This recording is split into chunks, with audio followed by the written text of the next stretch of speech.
मैं मनौना गांव की हूँ, बाय फतेहाबाद तहसील और मनौना गांव से आई हूँ। मेरी दौरानी है बहुत तबीयत खराब थी, पेट में बच्चा ख़त्म हो गया, उसकी बच्चादानी फट गई।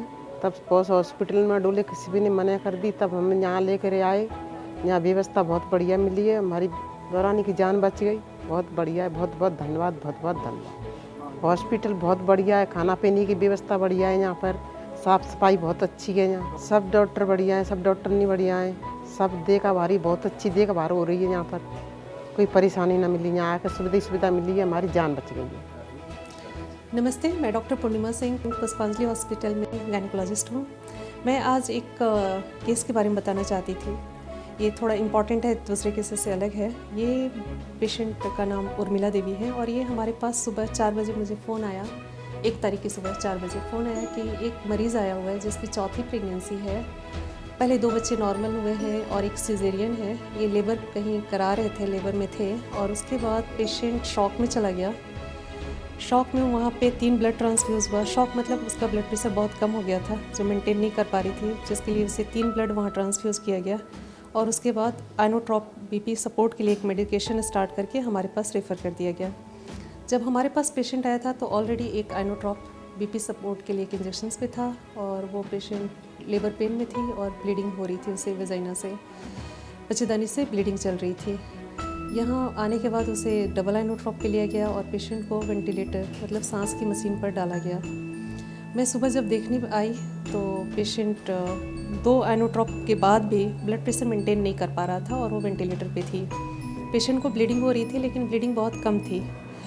हमने घर वालों से बात की और उसे बताया कि हमें ऐसा सस्पिशन हो रहा है कि पहले ऑपरेशन हो चुका है और अभी बेबी की हार्ट बीट नहीं मिल रही है और बेबी भी बहुत बड़ा है, तो हो सकता है कि बच्चेदानी फट गई हो, जिसके लिए ऑपरेशन की आवश्यकता होगी और ब्लड वगैरह अरेंज करना होगा। लेकिन घर वाले उस समय तैयार नहीं थे ऑपरेशन के लिए, तो हमने कंजर्वेटिव ही स्टार्ट किया कि पहले ब्लड वगैरह ट्रांसफ्यूज़ करें ताकि उसकी स्टेटस को इम्प्रूव करें। जो जनरल कंडीशन वो बहुत पुअर था, मेटाबॉलिक एसिडोसिस में भी थी, जिसके करेक्शन के लिए मेडिकेशन स्टार्ट किया गया और ग्रेजुअली मतलब धीरे धीरे ट्रिपल आइनोट्रॉप पे उसे ले लिया गया। उसके बाद भी उसका ब्लड प्रेशर मेंटेन नहीं हो रहा था और हमने होल डे में 2 ब्लड ट्रांसफ्यूज़ कर पाए। उसके बाद शाम में डॉक्टर सुशांत जो हमारे साथ बैठे हुए हैं, ये एनेस्थेटिस्ट हैं, इनका शाम में 6 बजे फ़ोन आया। फिर डॉक्टर सुशांत ने बताया कि नहीं मैडम, पेशेंट अभी लाइव है और वो ऑपरेशन के लिए अब तैयार हो गए हैं। तो मैंने बोला ठीक है। तो डॉक्टर सुशांत इन्होंने लिया, आगे आए और बोला कि ठीक है मैं कराने के लिए तैयार हूँ इस केस को। तो फिर हमने ओटी में ले गए और पेशेंट हाई रिस्क था, ऑपरेशन स्टार्ट किया। जब हमने स्टार्ट किया तो वो ऑलरेडी ट्रिपल आइनोट्रॉप्स मतलब ब्लड प्रेशर मेंटेन करने के लिए 3 इंजेक्शंस चल रहे थे और वेंटिलेटर पे थी और डेथ ऑन टेबल का कंसेंट लेकर हमने स्टार्ट किया। ट्रिपल आइनोट्रॉप के बाद भी उसका ब्लड प्रेशर उस समय मेंटेन नहीं हो पा रहा था।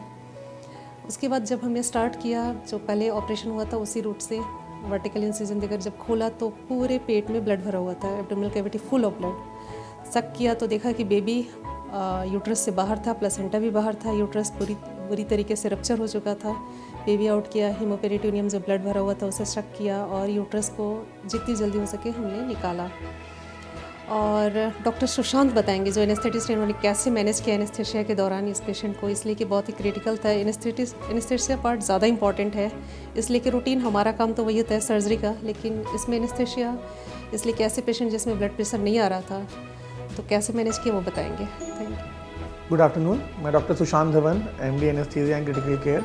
मैं पुष्पांजलि हॉस्पिटल आगरा में ICU और OT दोनों में एनेस्थीसिया और क्रिटिकल केयर का काम देख रहा हूँ। 1 जनवरी की शाम को जब मैं ड्यूटी पर आया तो जैसे मैम ने बताया कि पेशेंट एक IUD प्रेगनेंसी थी जो कि बहुत ही क्रिटिकल कंडीशन में हमारे पास सुबह 4:30-5 बजे पहुंची थी ICU में। और घर वालों से बात करने के बाद, क्योंकि वो पहले रेडी नहीं थे OT के लिए, जो हम लोगों ने आते ही उनको बताया था, उनको एडवाइस किया था कि इस पेशेंट में ऑपरेशन की ज़रूरत पड़ेगी, लेकिन उसके बाद धीरे धीरे घर वालों को मनाया गया सब। और जब पेशेंट को हम लोगों ने ब्लड और ब्लड प्रोडक्ट्स ट्रांसफ्यूज़ करने के लिए बोला, अच्छे से एक बार थोड़ा काउंसलिंग करिए, तो धीरे धीरे रिलेटिव्स भी रेडी हुए OT के लिए। लेकिन जब 5-5:30 शाम तक के हो चुके थे तब भी पेशेंट मल्टीपल आइनोट्रोप सपोर्ट मतलब जो BP के लिए दवाइयाँ हम चलाते हैं वो मल्टीपल दवाइयाँ चल रही थी, उसके बाद भी उनका BP 70-80 के ऊपर नहीं आ रहा था। तो ऐसे में किसी पेशेंट को OT में ले जाके चीरा लगा के ऑपरेशन करना अपने आप में एक बहुत बड़ा रिस्क है और अच्छे खासे सीनियर डॉक्टर्स भी इस चीज़ में कई बार हिचकिचाते हैं, क्योंकि ये जो रिस्क फैक्टर है ये बहुत ज़्यादा हो जाता है बेहोशी वालों के लिए भी और जो सर्जन है उनके लिए भी। तो फिर मैम से जब हमने बात करी कि पेशेंट रेडी हैं, हमने काउंसिल किया है, तब हम लोगों ने फिर सोचा कि एक कोशिश करके देख सकते हैं जान बचाने की। तो हम लोग उनको ओटी में लेके गए। मल्टीपल प्रोडक्ट्स 5 से 6 ब्लड प्रोडक्ट्स ओटी में दिए गए। उसके बाद उसके अलावा जो पीला खून होता है वो भी 6 से 8 पीले खून भी हमने चढ़ाए, ताकि ब्लीडिंग को हम जितना रोक सकें और बीपी को गिरने से रोक सके, वो हमने कोशिश करी उस चीज़ की। और 2.5 से 3 घंटे जो ये ऑपरेशन चला, जिसमें मैम ने देखा जाए जैसी चीज़ लगा कि पूरे पेट में ब्लड ही ब्लड था। उसके बाद बच्चेदानी भी हमको निकालनी थी, क्योंकि जान बचाने के लिए सबसे ज़रूरी पहले वही था।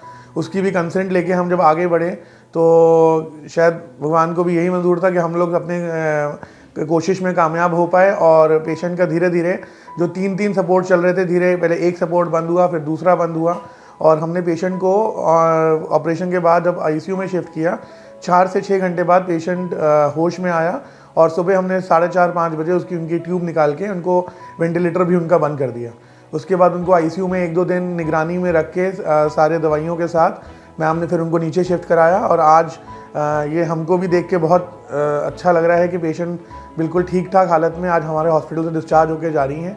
ऐसे केस में वैसे एक ही चीज़ बोलना चाहता हूँ कि इसमें डिसीजन बहुत ज़्यादा मैटर कर जाता है। और क्योंकि मैम ने सपोर्ट किया इस चीज़ में, और हम लोगों का एक पूरी टीम, ऊटी की पूरी टीम, सारे स्टाफ की, आईसीयू के पूरे स्टाफ की टीम से, सबकी मेहनत से उस पेशेंट को हम लोग 1 जनवरी के दिन हम लोग इतनी अच्छी चीज़ उन पेशेंट के लिए कर पाए। और ये अपने आप में एक बहुत बड़ी बात है। और जितनी खुशी एक डॉक्टर को हो सकती है पेशेंट को सीधा अच्छी हालत में देखने के बाद, उससे ज़्यादा चीज़ और कुछ अच्छी हो नहीं सकती। कोशिश करेंगे आगे भी हम ऐसे ही अच्छे से काम कर पाएँ और ज़्यादा से ज़्यादा लोगों की हेल्प कर पाएँ। Thank you.